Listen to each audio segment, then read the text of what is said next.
सत्संग के समय संत लोग अपना पूरा कंसंट्रेशन उस दिव्य ताकत में जोड़ते हैं और वो शब्द अनुकरणीय होते हैं, आपको बोलते हैं। जब साउंड होता है उनका भी ध्यान हट जाता है। इसलिए सत्संग में किसी तरह की बाधा नहीं डालनी चाहिए। 7 स्वर्ग उससे ऊपर भी जो कुछ है, धरे तुला एक अंग, तुला कहते तराजू के एक पलड़े पर रखे, ताह सकल मिल नहीं तुले, जा क्षण लो सत्संग। सतयुग में सतनाम कहा है। सतयुग में साहब ने 4 लोगों को नाम दिया, वहां पहुंचाया 4 पूरे सतयुग में।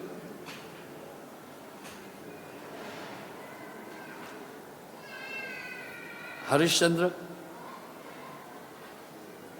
राजा राव मित्र, बिक्सी ग्वालिन, इस तरह 4 लोगों को। त्रेता में 6, उनमें वशिष्ठ मुनि भी थे।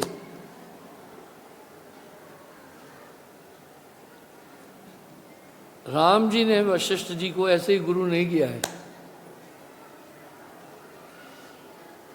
जब मैं कहता हूं कि भाई राम जी मर्यादा पुरुषोत्तम थे, हम उनके खिलाफ नहीं बोल रहे हैं, आखिर वशिष्ठ मुनि के पास दीक्षा लेने क्यों गए? जब वो सर्वशक्तिमान थे तो उनको दीक्षा की जरूरत नहीं थी ना। इसलिए कि वशिष्ठ जी को साहब ने ज्ञान दिया, वशिष्ठ मुनि को ज्ञान दिया, इसलिए आत्मज्ञान के लिए वो साहब के पास गए।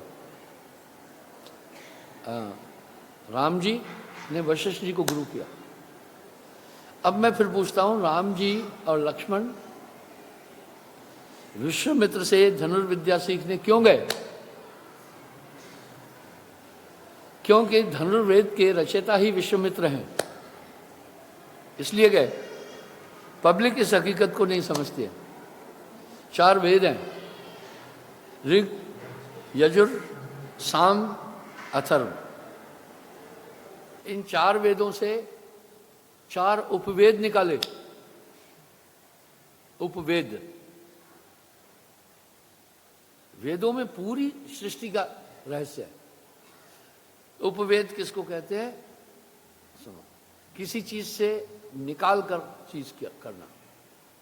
तो एक है आयुर्वेद,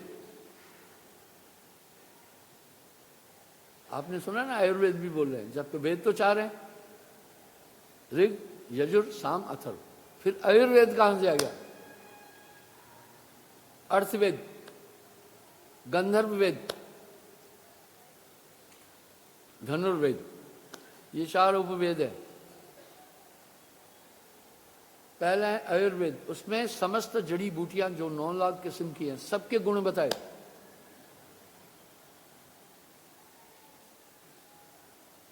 सबके गुण बताए, सबके लाभ बताए, सबके फायदे बताए। और इसके रचयिता थे धन्वंतरी, इसलिए आयुर्वेद के पितामह धन्वंतरी कहलाते हैं। दूसरा है वो अथर्व है, दूसरा है अर्थवेद, कॉमर्स।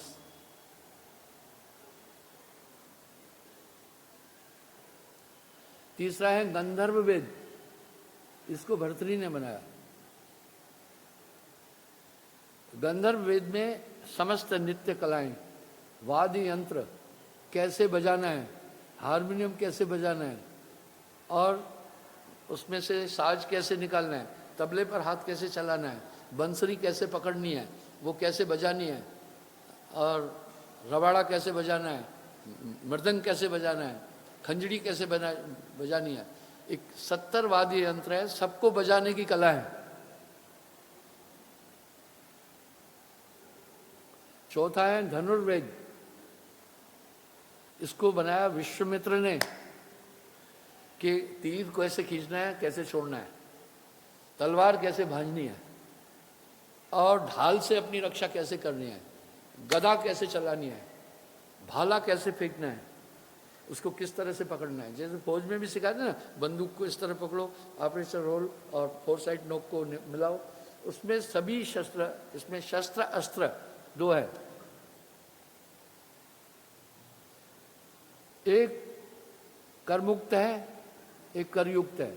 कुछ शस्त्र को ऐसे हथियार है जो हाथ में ही रहते हैं, जैसे तलवार, कुछ फेंक कर, कुछ दोनों हैं, भाला फेंका भी जा सकता है और ऐसे भी लगाया जा सकता है। उन सबको पकड़ने का तरीका, उनका संचालन करने का तरीका, उनको चलाने का तरीका उसमें लिखा है। तो राम जी इसलिए गए वशिष्ठ मुनि के पास धनुर्विद्या सीखने के लिए, वो परफेक्ट थे, लीला फीला नहीं थी ये, वो परफेक्ट थे, ऐसे ही नहीं गए थे। अरे दुर्योधन बलराम के पास गदा चलाने के लिए क्यों गया, और बलदाव जो थे वो दुर्योधन के गुरु थे। आइए हम आगे, तो इस तरह राम जी इसलिए विश्वामित्र के पास गए, कोई लीला नहीं थी, शस्त्र विद्या दोनों सीखने। इसी जैसे पांडव भी गए थे द्रोणाचार्य के पास, राम जी वशिष्ठ मुनि के पास आत्मज्ञान के लिए गए थे। तो मैं यही संवाद उठा रहा हूं।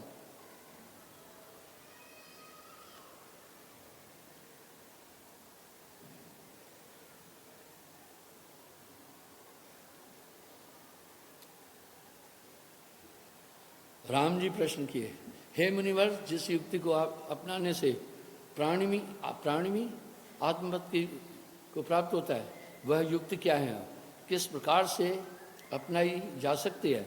मुनि श्रेष्ठ वशिष्ठ बोले, हे राम, चित्त को एकाग्र कर मनन और सत्संग करने से ही, देखा अभी हमने इन सब चीजों को नाचना कूदना और म्यूजिक देना ये कर दिया है ना। अब क्या बोल रहे हैं वशिष्ठ जी सुने, ये पुस्तक मैंने नहीं छापी है, योगा वशिष्ठ है। मुनीश्वर क्या है, सभी मुनियों में श्रेष्ठ। दानेश जैसे दान देने वालों का भी ईश्वर। श्री राम बोले, हे मुनीश्वर, जिस युक्ति को अपनाने से प्राणी, यही बात थी ना, सत्य पद को प्राप्त होता है, वह युक्ति क्या है। अच्छा सवाल किया कि आसान से जिस तरीके से हम परमात्मा को प्राप्त कर सकते हैं, हे मुनिवर, वो मुझे बताओ। राम जी बोल रहे हैं,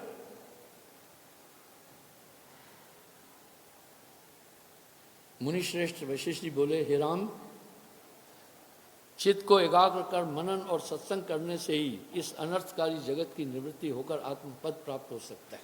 देखा,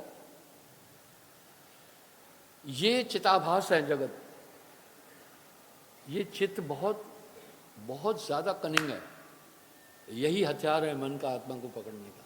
इसी से ही तो याद है, ये मेरी पत्नी है, ये मेरी बहन है, ये मेरा भाई है, ये मेरा पुत्र है। इसलिए इस चित्त का निग्रह कर, मन का निग्रह कर।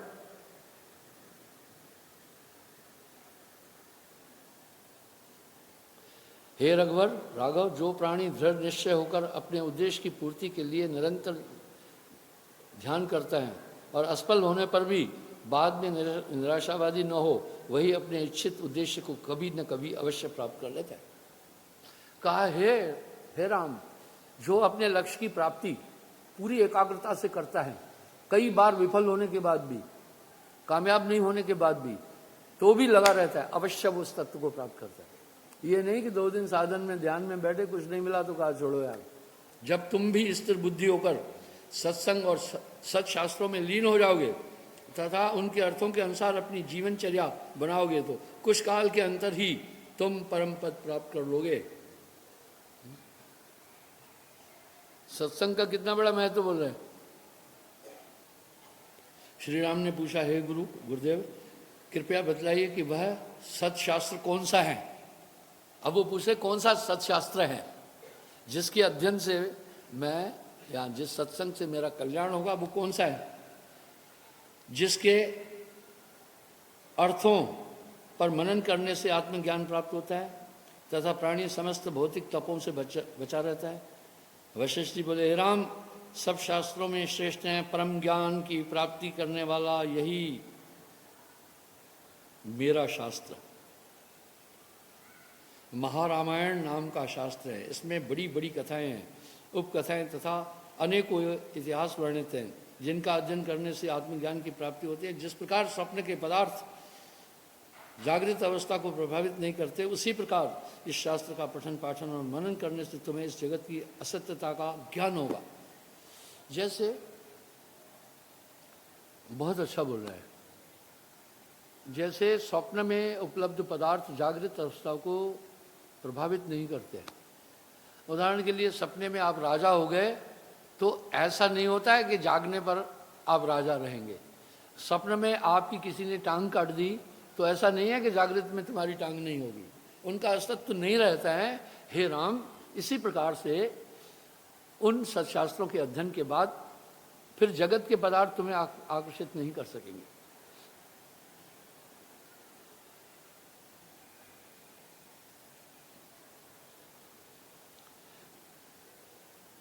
इसलिए तुम इस शास्त्र का पठन पाठन और मनन करने से तुम्हें इस जगत की असत्यता का ज्ञान होगा और यह जगत तुम्हें मोहित न कर सकेगा। समस्त सिद्धांतों का सार इसमें है, जो इसमें नहीं वह अन्यत्र कहीं भी नहीं। देखो वशिष्ठ भी यही बोल रहे हैं, और कहीं नहीं है। मैं जैसे मैं कह रहा हूँ जो वस्तु मेरे पास है कहीं नहीं है, वो भी यही बोल रहे हैं ना, क्योंकि वो वहां के ज्ञाता थे।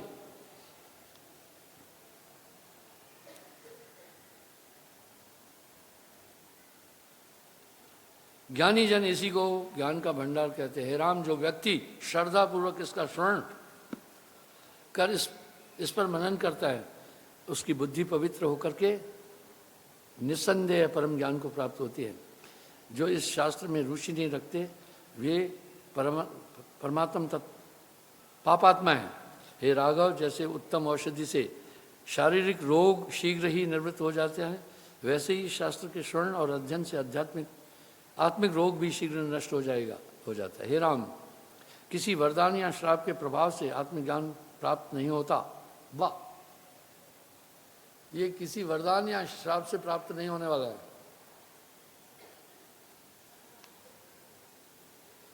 दान तप वेदाध्ययन से भी आत्मपद की प्राप्ति होना असंभव है। देखा, तप दान इन कर्मों से भी आत्मज्ञान नहीं प्राप्त होगा। तो अभी वो कौन सी कथा कर रहे हैं फिर? सीधी तो बात है ना। उसमें वो क्या करते हैं, जैसे वो पाखंडी तबका एडिटिंग करता है, जैसे अखबार वाले वो देखते हैं ना, चैनलों वाले एडिटिंग करते हैं, आगे का भी निकाल देते हैं, पीछे का भी निकाल देते हैं। बस लोगों को भौतिकवाद में उलझाकर अपनी सामग्री बेचना, अपना काम करना और लोगों को भ्रमित करके पैसे दान लेना है। वो कहेंगे दान से ही तेरा कल्याण है। क्यों? उन्हें पैसा चाहिए।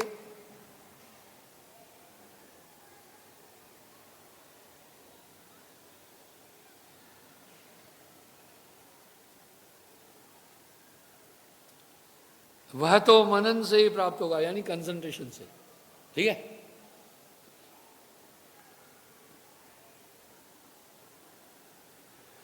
उसको प्राप्त करने के लिए तो निरंतर आत्मविचार और सत्संग की अत्यंत आवश्यकता है। इसी से संसार भ्रम भी नाश को प्राप्त होता है, अन्यथा नहीं। महर्षि वशिष्ठ बोले, रघुनंदन, आत्मा में ही रमण करने वाला स्थिर बुद्धि ज्ञान निष्ठ और जीवन मुक्त हो जाता है, और कुछ काल बाद अनंतर उसकी विदेह मुक्त पद प्राप्त होता है। यानी शरीर में रहकर भी शरीर में नहीं रहेगा, जो मैं कल व्याख्या किया था कि वो फिर शरीर में रहकर भी शरीर में नहीं होता है। इसको कहते हैं विदेह मुक्त। राम जी बोले, हे देव, कृपया विदेह मुक्त और ज्ञान मुक्त के लक्षण बताइए, जिनको जानकर मैं उन्हीं का अनुकरण आचार करूं। तत्वज्ञानी महर्षि वशिष्ठ बोले, हे राम, जिस व्यक्ति के हृदय में द्वैत भ्रम का नाश हो जाता है, उसकी बुद्धि समस्त भाव से रहित होकर आचरण करती है, उसी को जीवन मुक्त कहते हैं। यानी देह बुद्धि से विरक्त हो जाता है, वो अपने को शरीर नहीं मानता है। मैं शरीर हूँ, मैंने कल इसकी बड़ी व्याख्या दी है, प्रैक्टिकल लाइफ की बात बताई है। फिर वो उसमें फिर भ्रम नहीं होता है। चाहे फिर वो जगत में रहते हुए भी वो जीवन मुक्त है, जीवन भी है, पर वो संसार को स्वप्नवत मान करके इसमें विचरण करता है, रहता अपनी आत्मा में है।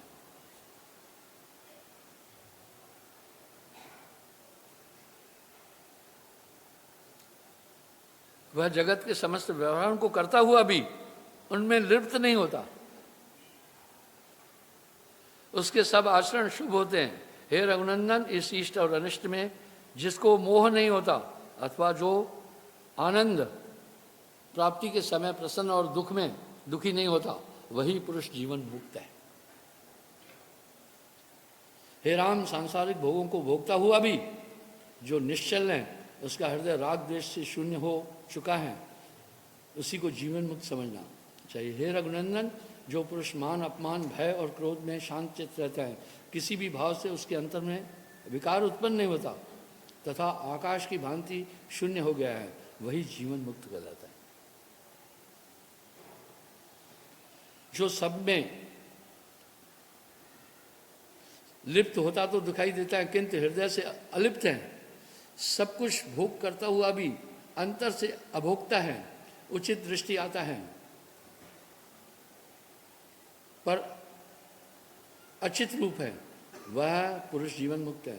उसके आचरण किसी दूसरे प्राणी को दुख नहीं पहुंचाते एवं लोगों से जो दुखी नहीं होता तथा जो राग द्वेष भय और क्रोध से रहते हैं, उसी को जीवन मुक्त समझना चाहिए। जीवन मुक्त पुरुष की वासनाओं में आसक्त न होकर सदैव अपनी आत्मा में स्थिर रहता है। वह सबको समान दृष्टि से देखता है, इसी जगत को ब्रह्मरूप जानता है। महर्षि वशिष्ठ के इन गूढ़ और गंभीर वचनों को सुनकर श्री राम चकित होकर बोले, हे गुरुदेव, जीवन मुक्त पद की प्राप्ति तो आपके कथनानुसार बड़ी कठिन है। बोला, ये तो मुश्किल है आपके कहने के अनुसार ही, इसलिए उससे सारा जगत कृपया समझाइए कि इष्ट और अनिष्ट के प्राप्त होने पर सम और शीतल बुद्धि किस प्रकार रह सकती है। बोला, ये तो हमारी बुद्धि की नेचर है, प्राप्ति पर सुख हो जाता है, अप्राप्ति पर दुख हो जाता है, तो ये कैसे समान रहा जा सकता है। प्रश्न कितने यूनिक है। फिर वशिष्ठ जैसे गुरु और राम जी जैसे शिष्य तो बात ही अलग है ना।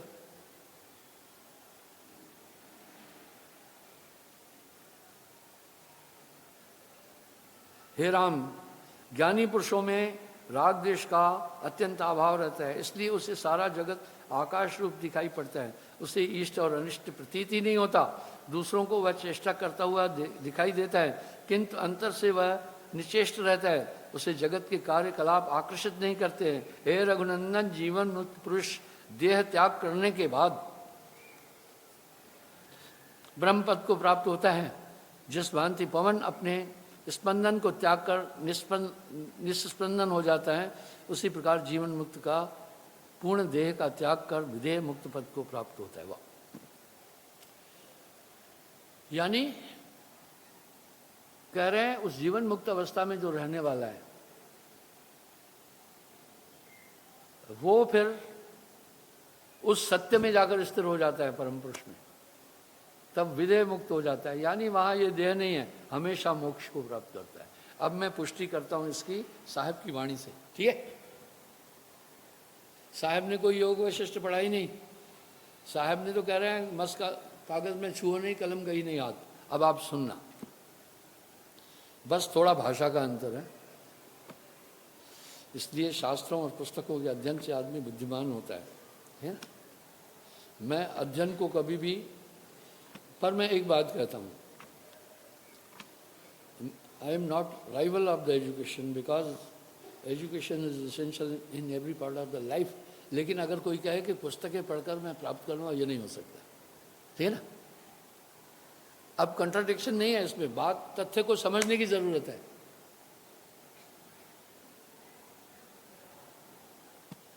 ये तुम्हारी पुष्टि करेंगे, ठीक है ना, पर ये तुम्हें उस तक पहुंचा नहीं पाएंगे, तुम्हें रास्ता देंगे, तुम्हें लाइन दे देंगे। इसलिए धर्मशास्त्रों का पठन पाठन अध्ययन अच्छा है।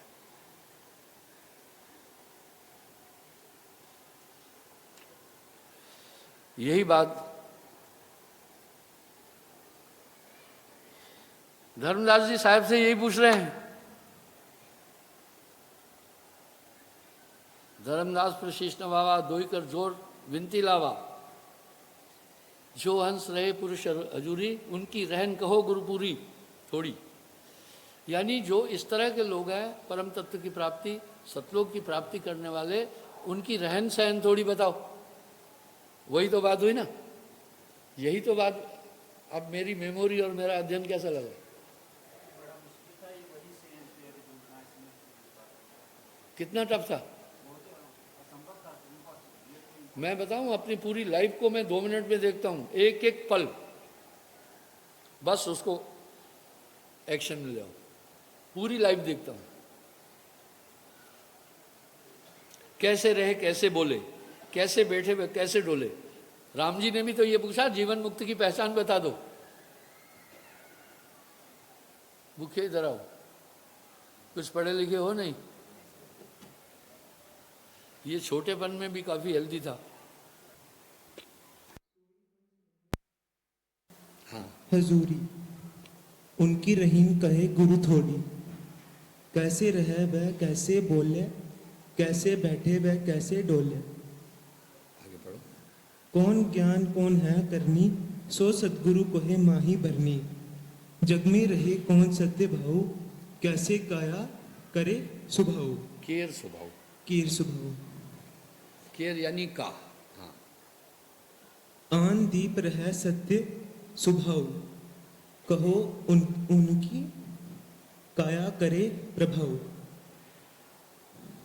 दव की परिचय मोही सुनावे, ज्ञान सुनावे नहीं है, ओ की बात का है ना जी सर। सुना, क्या है ये? न सुनाओ, सुनावो सुनावो, ज्ञान दृष्टि। दृष्टि करे मोही दिखावो। ठीक है, शाबाश, जाओ। वही कह रहे हैं कैसे रहे, कैसे डोले, कैसे बोले, कैसे रहना है। जो इस तरह के जीवन मुक्त हैं, उनका रहन गहन कैसा है, और काया में रहते हुए कैसी करनी करते हैं, शरीर में रहकर उनको हम कैसे जाने कि आत्मनिष्ठ हैं। हे सदगुरु ये बताओ। देखो कितना मेल है। और सबसे जटिल ये कि दोनों की उपमा लेकर के,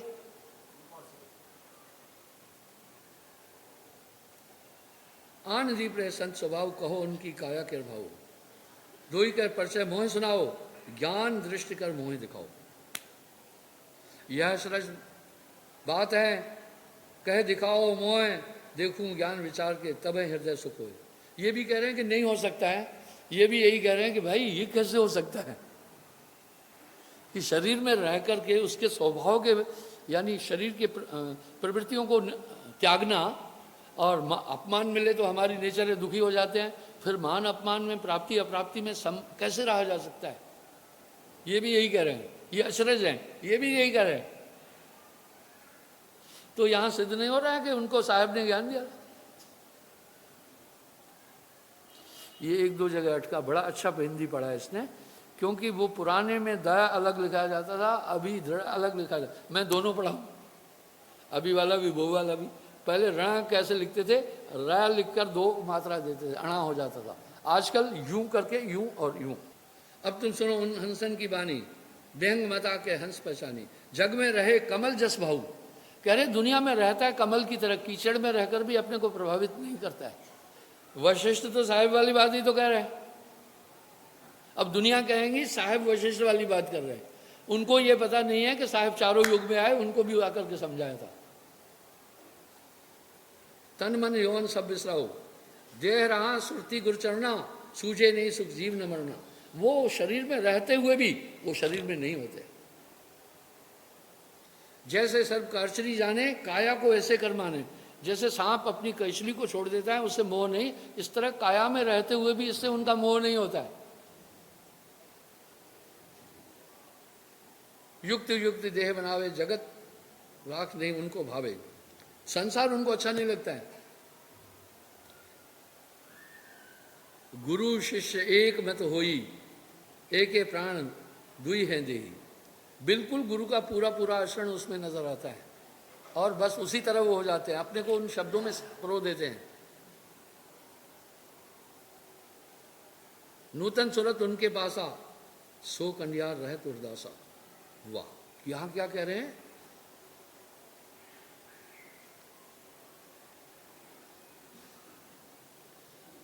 नूतन सूरत है उनके पास आ। कोई बता सकता है नूतन क्या है?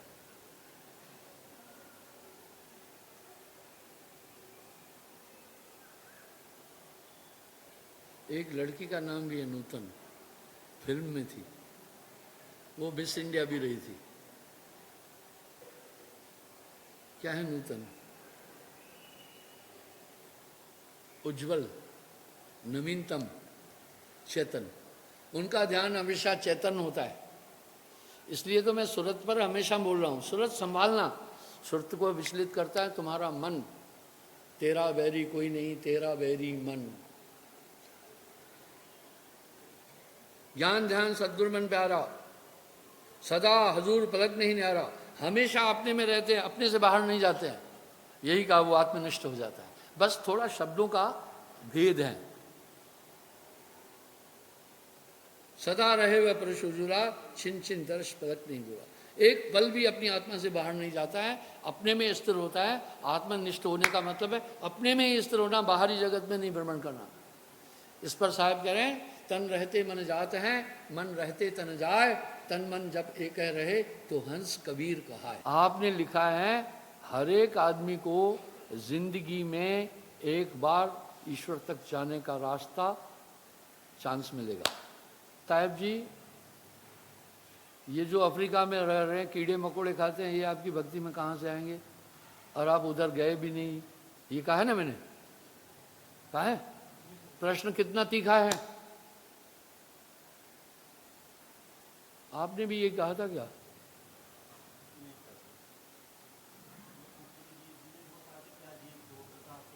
हाँ, इससे कनेक्टेड नहीं है। अब उसका सवाल समझना।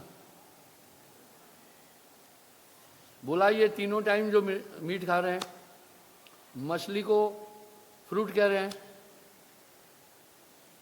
और मछली को वेजिटेरियन कह रहे हैं।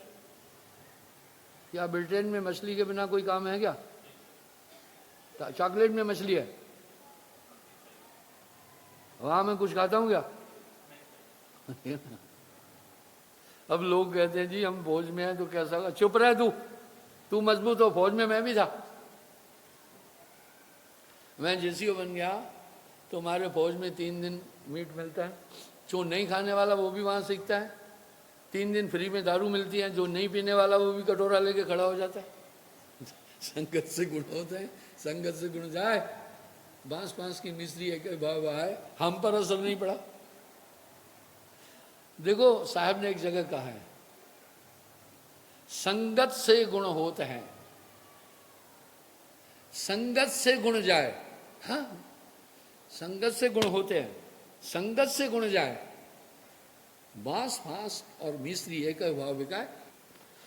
हे गुरुवर, जब विधेय मुक्त देह धारण करके जगत आता है तब वह तीनों लोक में भ्रम का निवारण क्यों नहीं करता, कर सकता। वाह, बहुत बड़ी बात है। कह रहे हैं जो इस तरह का आत्मज्ञानी है पूरे संसार को क्यों नहीं समझाता है फिर?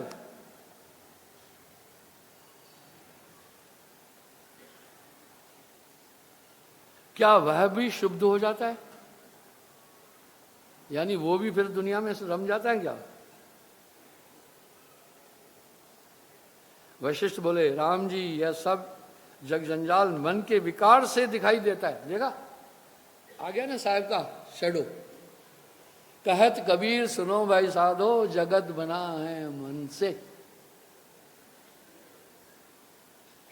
तो हे गुरुवर, क्या विधेय मुक्त फिर देही वाला हो जाएगा क्या? देखो कितने कितने यूनिक क्वेश्चंस है।